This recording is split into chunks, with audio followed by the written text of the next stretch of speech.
Hello, boys and girls. Welcome to Read Me a Story. Probably some of you have been to Disneyland or Disney World. Or you've heard of... Good. Or you've heard of someone who's been. Well, our story tonight is Walt Disney's Cinderella. So you'll like that. Let's listen to the Cinderella story. Once upon a time, in a far-off land, there lived a kindly gentleman. He had a fine home and a lovely little daughter, and he gave her all that money could buy. A pony of her own, a funny puppy dog, and beautiful dresses to wear. But the little girl had no mother. She did wish for a mother and for other children to play with. So her father married a woman with 2 daughters.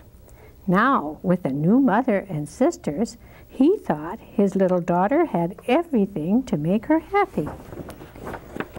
But alas, the kindly gentleman soon died. His fine home fell into disrepair, and his second wife was harsh and cold. She cared only for her own 2 ugly daughters. To her lovely stepdaughter, she was cruel as cruel could be. Everyone called the stepdaughter Cinderella now, for she had to work hard. She was dressed in rags, and she sat by the cinders to keep herself warm. Her horse grew old, locked up in the barn, and her dog was not allowed in the house. But do you suppose Cinderella was sad? Not a bit. She made friends with the birds who flew to her windowsill. She made friends with the barnyard chickens and geese. And her best friends of all were, guess who? The mice. The musty old house was full of mice. Their homes were in the garret where Cinderella lived. She made little clothes for them and gave them all names, and they thought Cinderella was the sweetest and most beautiful girl in the world. Every morning her friends, the mice and birds, woke Cinderella from her dreams. Then it was breakfast time for the household, with Cinderella doing all the work, of course. Out on the back steps she set a bowl of milk for the stepmother's disagreeable cat, who watched for his chance to catch the mice. The faithful dog had a tasty bone. There was grain for the chickens and ducks and geese. And Cinderella gave some grain to the mice, when they were out of reach of the cat, of course. Then back into the house she went. Up the long stairway she carried breakfast trays for her stepmother and her 2 lazy stepsisters. And down she came with a basket of mending, some clothes to wash, and a long list of jobs to do for the day. Now let me see, her stepmother would say. You can clean the large carpet in the main hall, and wash all the windows upstairs and down. Scrub the terrace, sweep the stairs, and then you may rest. Oh, said Cinderella, yes. And off she went to work. Now, across the town from Cinderella's home was the palace of the king. And in the king's study one day sat the king himself, giving orders to the great Grand Duke. The prince must marry, said the king. It is high time. But, your majesty, what can we do? Asked the duke. First, he must fall in love. "We can arrange that," said the king. "We shall give a great ball this very night and invite every girl in the land." There was great excitement in Cinderella's home when the invitation to the king's ball came. "How delightful," the stepsisters said to each other. "We are going to the palace to a ball." "And I," said Cinderella, "I am invited too." "Oh, you," laughed the stepsisters. "Yes, you," mocked the stepmother. "Of course you may go if you finish your work," she said, "and if you have something suitable to wear." "I said if." She smiled a horrid smile. Cinderella worked as hard as she could all the long day, but when it was time to leave for the ball, she had not had a moment to fix herself up or to give thought to a dress. "Why, Cinderella, you are not ready," said her stepmother when the coach was at the door. "No, I am not going," said Cinderella sadly. "Not going? Oh, what a shame," the stepmother said with her mocking smile. "But there will be other balls." Poor Cinderella. She went to her room and sank sadly down with her head in her hands. But a twittering sound soon made her turn around. Her little friends had not forgotten her. They had been scampering and flying about, fixing a party dress for her. "Oh, how lovely!" she cried. "I can't thank you enough," she told all the birds and the mice. She looked out the window. The coach was still there, so she started to dress for the ball. "Wait!" cried Cinderella. "I'm coming too." She ran down the long stairway just as the stepmother was giving her daughter some last commands. They all turned at the sound of her voice and stared. "My beads!" cried one stepsister. "And my ribbon!" cried the other, snatching off Cinderella's sash. "And those bows, you thief, they are mine!" So they pulled and they ripped and they tore at the dress until Cinderella was in rags once more. And then they flounced off to the ball. Poor Cinderella! She ran to the garden behind the house, and there she sank down on a low stone bench and wept as if her heart would break. But soon she felt someone beside her. She looked up, and through her tears she saw a sweet-faced little woman. "Oh," said Cinderella, "good evening. Who are you?" "I am your fairy godmother," said the little woman, and from the thin air she pulled a magic wand. "Now dry your tears. You can't go to the ball looking like that. Let's see now. The first thing you will need is a pumpkin," the fairy godmother said. Cinderella did not understand, but she brought a pumpkin. "And now for the magic words. Salagadoola, manchikaboola, bibbidi-bobbidi-boo." Slowly up reared the pumpkin on its pumpkin vine, and it turned into a handsome magic coach. What we need next is some fine big mice. Cinderella brought her friends the mice, and at the touch of the wand, they turned into prancing horses. Then the old horse became a fine coachman, and Bruno the dog turned into a footman at the touch of the wand and a bibbidi-bobbidi-boo. "There," said the fairy godmother. "Now, hop in, child. You've no time to waste. The magic only lasts till midnight." "But my dress!" Cinderella looked at her rags.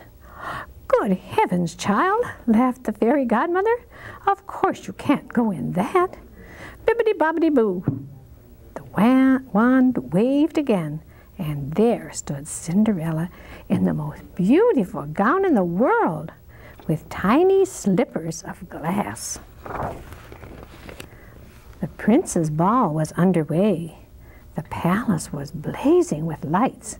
The ballroom gleamed with silks and jewels, And the prince smiled and bowed, but still looked bored, as all the young ladies of the kingdom in turn curtsied before him.